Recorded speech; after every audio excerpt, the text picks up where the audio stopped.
சுகமான காலம் இன்னைக்கு உங்களுக்கு இல்லை.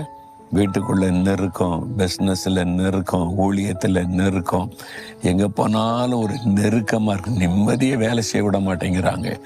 நிம்மதியாக சந்தோஷமாக ஒரு காரியத்தை செய்ய விட மாட்டேங்கிறாங்க. அதிகாரிகளால் நெருக்கம், பொல்லாத மனிதர்களால் நெருக்கம் ஒரு தீங்கு. எனக்கு தீங்கு செய்யறதுக்கு தான் இந்த அதிகாரிகள் முனைப்பு காட்டுறாங்க. என்னை முடைக்கணும், என்னை அழிச்சிடணும்னு பொல்லாத மனிதர்கள் சுற்றி திரிகிறாங்க.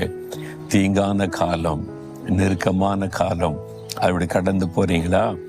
மனிதர்களால் தானே நெருக்கப்படுறீங்க. அதிகாரிகள், பொல்லாத மனிதர்கள், பொறாமை கொண்ட மக்கள், அவங்களால நெருக்கப்படுறீங்களா? என்று சொல்றாரு. உன்னை பகைக்கிறாங்க பத்தியா, உன்னை மேல பொறாமை கொண்டு பகைச்சு நெருக்கிறாங்க பத்தியா, அவர்களுக்கு நான் எதிர்ப்படுவேன். நான் அவங்களுக்கு முன்னால உனக்காக போய் நிற்பேன், உனக்காக பேசுவேன், உனக்காக யுத்தம் பண்ணுவேன். நான் அவங்கள ஃபேஸ் பண்றேன். உன்னால ஃபேஸ் பண்ண முடியல. இந்த பொல்லாத மனிதர்கள், அதிகாரிகள் அதிகாரத்தை கையில வச்சுட்டு மிரட்டுறாங்க.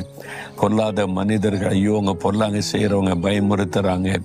சுற்றிலும் இருக்கிற இடத்துல, வேலை செய்யற இடத்துல எல்லாம் பயமுறுத்தல்கள் நெருக்கமா இருக்குன்னு நினைக்கிறீங்களே, உனக்காக நான் அதை ஃபேஸ் பண்றேன்றார் ஆண்டவர். உனக்காக நான் போய் அவன்கிட்ட பேசுவேன், நான் உங்களை சந்திப்பேன்னு சொல்றார். அதுதான் ஆண்டவர்.